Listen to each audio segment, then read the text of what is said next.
Hi, good morning! Magluluto tayo ngayon ng chicken biryani Pakistani style, pero Kapampangan na magluluto.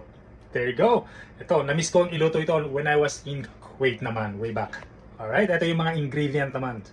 Siyempre, salt, pepper, black pepper, bay leaves, garam masala blend, cardamom ground, coriander seeds, ground, cumin ground, crushed red pepper, ground turmeric, ground cayenne red pepper, syempre gloves, and cinnamon ground, and ginger paste. And then yogurt. Of course, meron din tayong onion na pang-toppings natin mamaya. And tomato. And of course, chicken. And then garlic, panggisa, sibuyas, green chili, and cilantro. Alright, let's go!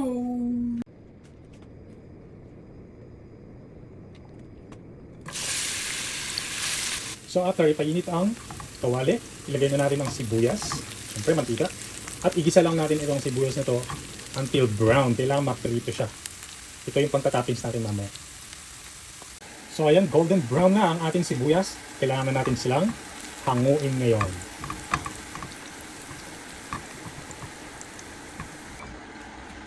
Ngayon, maggisa na tayo ng bawang. So ayan, lagay na natin yung ating sibuyas.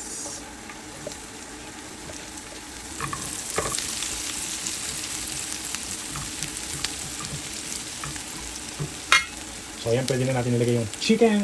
3/4 pound ng ayan, legs ng chicken ang linagay natin.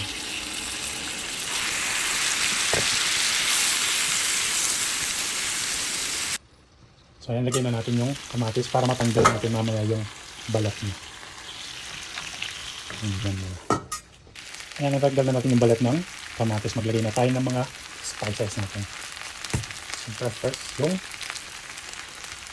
ginger paste, siyempre black pepper, garam masala,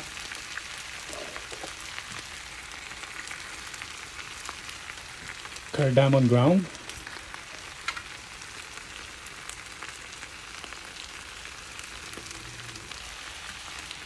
coriander seed ground,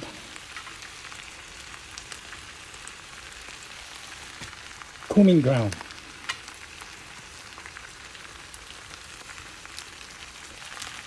crushed red pepper, ground turmeric, and ground cayenne red pepper. Ilagay na rin natin yung green chili natin. And then, kailangan natin ito. Lagyan natin ng konting tubig.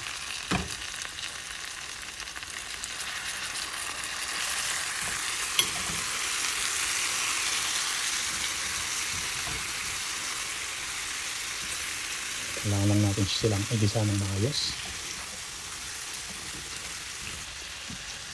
Yogurt.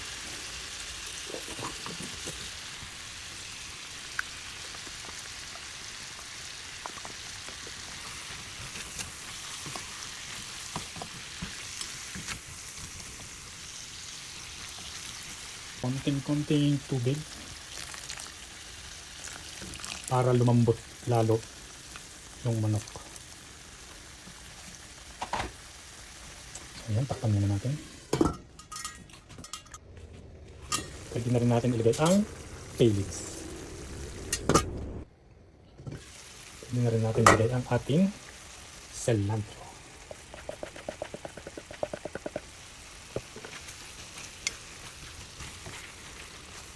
So ngayon, niluto na natin yung kanin naman.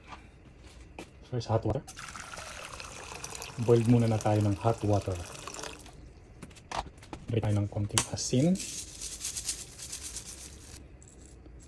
Gloves. And then cinnamon powder. Usually stick dapat to, kaya lang wala tayong stick. So, pwede na ba? Kuluan muna natin yung tubig. Well, mainit na naman din yan, pero mas maganda ko yung kumukulo.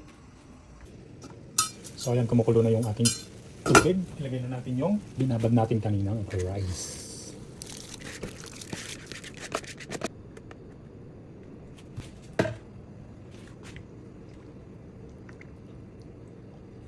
Antayin lang natin maluto ng konti ang rice natin. So ngayon, lagay na natin yung kanin. Natanggal na natin ito muna.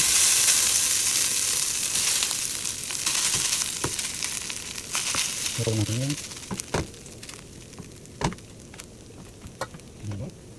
Ilagay na natin ang naluto natin chicken.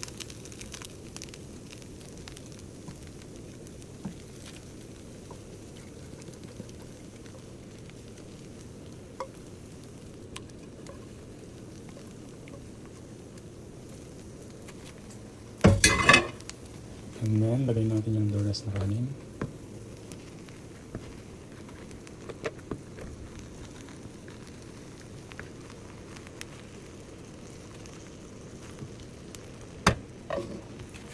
Okay, lagay na natin yung sibuyas sa taas.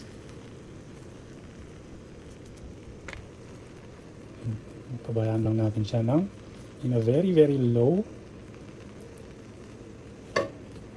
ng 10 minutes.